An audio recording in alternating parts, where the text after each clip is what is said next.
നിങ്ങളെപ്പോഴെങ്കിലും ആലോചിച്ചിട്ടുണ്ടോ ഈ കോഡിങ്ങിനെല്ലാം പറ്റിയ നല്ല ലാപ്ടോപ്സ് ഏതാണെന്ന്? അല്ലെങ്കിൽ പല ആൾക്കാരും ലാപ്ടോപ്സൊക്കെ എടുത്തതിന് ശേഷം VS കോഡെല്ലാം റൺ ചെയ്യുമ്പോൾ കോഡിംഗ് എല്ലാം ചെയ്യുമ്പോൾ ലാഗെല്ലാം ഫീൽ ചെയ്യാറുണ്ടാവും.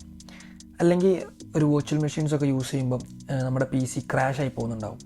നിങ്ങളെപ്പോഴും ചിന്തിച്ചിട്ടുണ്ട് എന്തുകൊണ്ടാണ് അതെല്ലാം എന്ന്? അപ്പോൾ ഇന്നത്തെ വീഡിയോയിൽ നമ്മൾ സംസാരിക്കാൻ വേണ്ടി പോകുന്നത് ഈ സ്റ്റുഡൻസിനും പ്രോഗ്രാമേഴ്സിനും കോഡിംഗ് ഒക്കെ ചെയ്യാൻ വേണ്ടിയിട്ട് യൂസ് ചെയ്യാൻ പറ്റുന്ന ഒരു 3 ലാപ്ടോപ്സ് നമുക്കിന്ന് പരിചയപ്പെടാം, അതും ബഡ്ജറ്റ് ഫ്രണ്ട്ലിയിൽ. വീഡിയോയിലോട്ട് പോകുന്നതിന് മുമ്പ് നമുക്ക് ബേസിക് ആയിട്ട് ഒരു ലാപ്ടോപ്പ് എടുക്കുമ്പോൾ എന്തൊക്കെ കാര്യങ്ങൾ ശ്രദ്ധിക്കണം എന്ന് നമുക്ക് ജസ്റ്റ് ഒന്ന് നോക്കാം.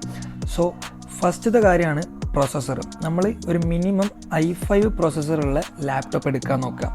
ഇൻ്റലിൻ്റെതായാലും റൈസൻ്റെതായാലും.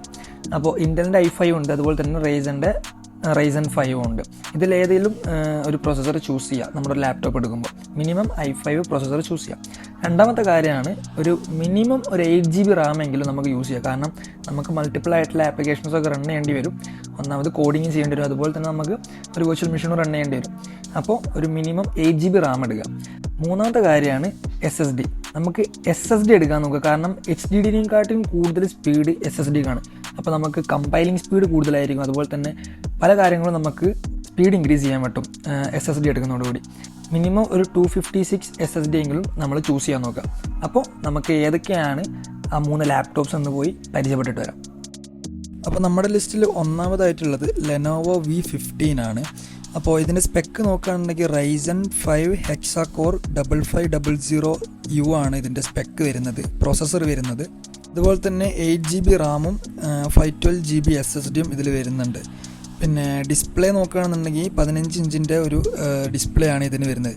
ഇതിൻ്റെ പ്രൈസ് വരുന്നത് ഏകദേശം 37,250 അറൗണ്ടാണ് വരുന്നത്.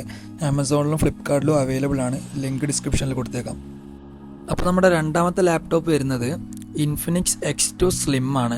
ഇതിൻ്റെ പ്രൊസസ്സർ നോക്കുകയാണെന്നുണ്ടെങ്കിൽ Intel core i5 11th generation പ്രൊസസ്സറാണ് വരുന്നത്. റാം 16GB റാമും അതുപോലെ തന്നെ 512GB SSDയും നമുക്കിതിൽ പ്രൊവൈഡ് ചെയ്യുന്നുണ്ട്.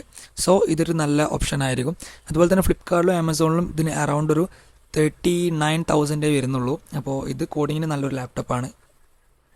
അപ്പോൾ നമ്മുടെ മൂന്നാമത്തെ ലിസ്റ്റിൽ വരുന്നത് നോക്കിയ pureBook S14 ആണ്. ഇതിൻ്റെ പ്രൊസസ്സർ നോക്കുകയാണെന്നുണ്ടെങ്കിൽ i5 10th ജനറേഷൻ ഇൻറ്റലിൻ്റെ പ്രൊസസ്സറാണ് വരുന്നത്.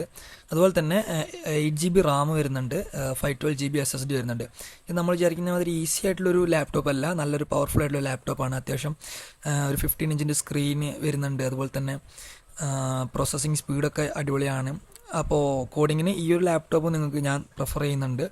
അപ്പോൾ ഇതിൽ ഏതെങ്കിലും ഒരു 3 ലാപ്ടോപ്പ് നിങ്ങൾ ചൂസ് ചെയ്യാൻ നോക്കുക. ഇതിനും അറൗണ്ട് ഒരു 37,000 എങ്ങനെ വരുന്നുള്ളൂ. സോ ഫ്ലിപ്കാർട്ടിലും ആമസോണിലും ഇത് അവൈലബിൾ ആണ്. നിങ്ങൾക്ക് ലിങ്ക് ഡിസ്ക്രിപ്ഷനിൽ കൊടുത്തിട്ടുണ്ട്, അവിടെ പോയി ചെക്ക് ചെയ്യാവുന്നതാണ്. അപ്പോൾ ഈ 3 ലാപ്ടോപ്സാണ് ഞാൻ പ്രിഫർ ചെയ്യുന്നത്. അത്യാവശ്യം നല്ല ലാപ്ടോപ്സ് ആണ്. അതുപോലെ തന്നെ അപ്പോൾ നിങ്ങൾക്ക് ഈ ഒരു വീഡിയോ ഇഷ്ടപ്പെട്ടെന്നുണ്ടെങ്കിൽ ജസ്റ്റ് ഒന്ന് ലൈക്ക് ചെയ്യുക, ഷെയർ ചെയ്യുക, സബ്സ്ക്രൈബ് ചെയ്യുക. So see you to the next video.